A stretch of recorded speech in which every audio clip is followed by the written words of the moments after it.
송원재 TV 시작합니다. 국민의힘 전당대회 소식입니다. 난리가 6.25는 난리도 아니다 그러더니만 난리도 아닙니다. 지금 오늘 마지막 날 안철수와 황교안이 공동 기자회견을 조금 전에 열고 김기현에 대해서 후보를 사퇴하라 라고 주장을 했습니다. 참 이번 전당대회 참 볼거리 없고 참 없어 보인다 이런 생각이 듭니다. 누구랄 것도 없이 이번 전당대회 이 부분 가지고 제가 계속 매일같이 보도를 했습니다. 전당대회는 그만큼 중요한 것이고 매일같이 보도를 했는데 주변에서 저더러 이 전당대회 소식을 너무 그렇게 자세하게 있는 사실을 전달하고 제 논평을 하는 것을 좀 자제하는 것이 좋다라고 이야기를 해주시는 분들이 많았습니다. 이게 지금 전당대회가 워낙 이번에는 100% 당원들의 투표로 이루어지고 또 지지하는 후보가 분명하게 정해져 있기 때문에 지금 누구 편을 조금 드는 그런 모습이 보이면 많이 구독자분들이 나가기도 하고 비판을 받는다. 그래서 전당대회 소식은 최소한으로 하는 것이 좋다라고 하는데 먼저 가장 중요한 전당대회 소식을 이 뉴스를 빼고 갈 수는 없다. 참 많이 눈치가 보입니다. 저도 나경원 때도 그랬고 안철수 사태 때도 그랬고 구독자분들이 많이 나갔습니다.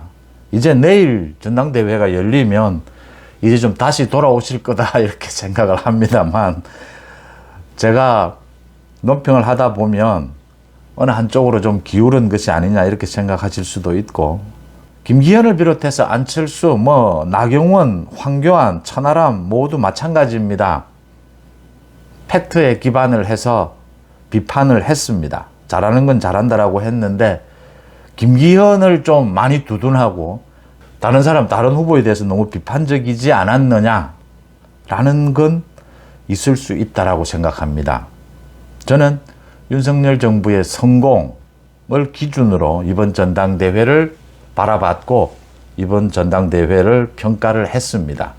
그런 차원에서 김기현 후보가 결코 제가 생각하는 함량 수준에 맞지는 않았지만 김기현 후보는 무난했다 이렇게 평가를 했습니다.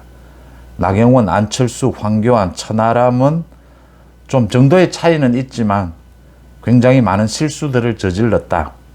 좀 수준 이하의 정치력을 보이는 경우가 많았다라는 부분입니다. 오늘 안철수, 황교안도 이게 안철수, 황교안에게 자신에게는 도움이 될지 이 정치력 말입니다.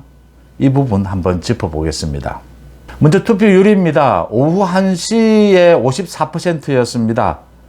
오늘 오후 6시까지 투표가 계속됩니다. 6시에 투표를 마감하고 나면 55% 언저리가 아니겠느냐. 정말 폭발적인 투표율입니다. 100% 당원들의 손으로 뽑는다라는 게 가장 컸다. 또 윤석열 정부 성공도 컸을 테고 또 100% 당원들의 손으로 뽑으니까 과열되는 면도 있었다. 네거티브가 좀 더 심해지는 것도 있었다. 라는 평가입니다. 먼저 잠시 전에 오후 2시 반에 국회에서 안철수와 황교안이 공동 기자회견을 했습니다. 그러니까 대통령실에서 이번 전당대회에 개입을 했다. 시민사회 수석실입니다. 그 부분과 관련해서 김기현 들어 후보를 사퇴하라라고 안철수가 주장을 했고 황교안도 울산 땅 문제 이 부분과 관련해서 김기현에게 사퇴를 하라라고 했습니다. 오늘 마지막 날인데 이 두 사람이 천하람도 참가를 하라라고 했는데 천하람은 여기에 참가하지 않았습니다. 선을 그었습니다. 이제 결선 투표가 혹시 이루어지느냐 전당대회 이후에 정치적 진로 이런 부분으로 이제 달라지는 것이죠. 천하람은 선을 긋고 황교안과 안철수가 손을 잡고 이렇게 공동 기자회견을 했습니다. 전 참 이렇게 경선이나 선거에서 어느 정도의 네거티브는 어쩔 수가 없고 또 일정한 근거가 있는 네거티브는 자질 검증에서 필요하다라고 생각합니다. 좀 후하게 보는 편입니다. 선거 경쟁을 하다 보면 자질 검증에서 네거티브는 없을 수가 없습니다. 그런데 이번 이 네거티브를 보면서 오늘 이 부분에 대해서 홍준표 대구시장이 페이스북에 글을 올려서 모두 이렇게 비판을 했습니다. 이 부분을 제가 소개해 드리겠습니다. 그러니까 당내 경선이냐 민주당과의 경쟁이냐 이게 달라야 되고, 또 당내 경선에서도 근거가 얼마만큼 있느냐에 따라서 이 사안의 경중에 따라서 공격의 수위도 조절을 해야 한다. 사안의 경중뿐만이 아니라 이게 미칠 영향 여러 가지를 고려해야 된다. 홍준표 시장은 이렇게 이야기를 했습니다. 정치를 하려면 통찰력과 예지력을 갖추고 있어야 한다. 홍준표의 독선적이고 좀 거친 언행, 이런 부분에 대해서 저는 절대 찬성하지 않습니다. 그런데 판세를 읽는 능력, 정치적 메시지, 명료한 메시지, 이런 부분은 지금 제가 거듭 말씀을 드렸지만 지금 현재 정치판에서는 가장 앞서 있다, 이렇게 평가를 합니다. 안철수와 황교안이 울산 땅 문제, 김기현 울산 땅 문제 제기할 수 있습니다. 네거티브 어느 정도 할 수 있습니다. 그런데 울산 땅 문제가 이제 모두 드러났습니다. 이게 투기도 아니고 김기현이 영향력을 행사했다 라는 부분도 구체적으로 드러난 게 없습니다. 그렇다면 수위 조절을 해줘야 하는 겁니다. 이걸 가지고 처음부터 계속 후보 사퇴하라. 그러니까 당원들이 이 공격과 근거가 균형을 맞추지를 못하는 겁니다. 안철수가 강승규 대통령실 시민사회 수석을 공수처에 고발을 하고 또 김기현에 대해서 후보를 사퇴하라고 했습니다. 이 마찬가지입니다. 대통령실에서 이번 전대에 개입했다, 일부 직원이. 이 부분 대통령실에서는 해명을 했습니다. 내부 조사를 해본 결과 이게 조직적이거나 이런 부분은 아니었다. 개인적으로 그런 이야기가 오고 갔는데 이걸 전당대회 개입이라고까지 볼 수가 있느냐. 국정 홍보의 의미도 있었다.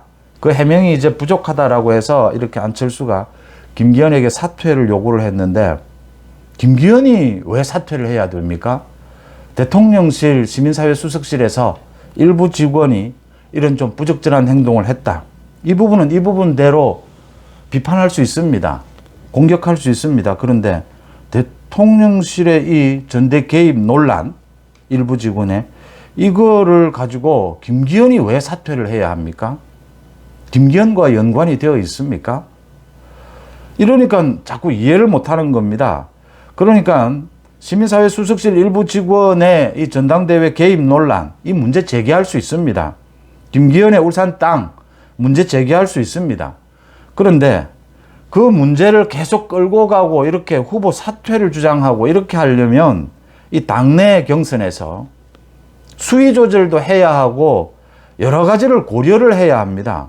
이걸 가지고 안철수나 황교안 모두 김기현에게 후보 사퇴하라, 전당대회가 끝나고 난 뒤에도 가만히 있지 않겠다, 진실을 규명하겠다, 지금 안철수는 이런 식으로 용서하지 않겠다, 이게 총선 승리로 가는 길이다, 이렇게 쭉 이야기를 하는데, 홍준표의 말로 대신하겠습니다.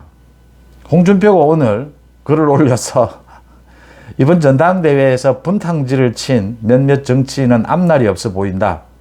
구체적으로 안철수, 황교안, 이준석을 꼽았습니다. 전당대회 경선이 끝나면 곤란한 입장에 처한 사람들이 많겠다라고 했습니다. 안철수는 지금 자신의 지역구에 김은혜 대통령실 홍보수석이죠.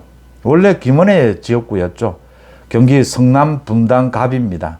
김은혜가 돌아가게 되면 안철수는 원래 자기 지역구인 노원병, 서울 노원병으로 복귀해야 되지 않겠느냐. 거기에는 이준석이 있습니다. 이준석이 오랫동안 공을 들여왔죠. 이준석과 두 사람이 아마 경쟁해야 될 거다. 우리 당 이름으로 한 사람은 출마하기 어렵지 않겠느냐. 이렇게 이야기를 했고, 황교안에 대해서는 어른답지 않는 모습을 이번 전당대회에서 보여줬다. 어느 곳도 출마하기가 쉽지 않을 듯하다. 김기현 후보에 대해서 지나치게 공세를 펼친 대가다, 이렇게 이야기를 했습니다. 또 최고위원 경선에 나와서 분탕질을 치던 사람, 낙동강 오리알 신세가 될 것이다 라고 했습니다. 소위 이준석 패거리인 김용태, 허은하 후보를 겨냥한 것입니다. 그러면서 홍준표는 정치를 하려면 최소한 통찰력과 예지력부터 갖춰야 하는데, 막무가내로 그렇게 정치를 하면, 마지막까지 그렇게 더티 플레이를 하면 참 보는 사람들이 역겹다라고 했습니다. 그러니까 이 대통령실 행정관의 단톡방 논란, 이 논란이 지금 당대표 경선에 선거에 별다른 영향을 끼치지 못합니다. 그래도 저는 뭐 공격할 수는 있다라고 봅니다. 그런데 이걸 고발을 하고 이걸 가지고 김기현에게 느닷없이 후보 사퇴하라. 이게 지금 균형감이 맞지 않다라고 하는 것입니다.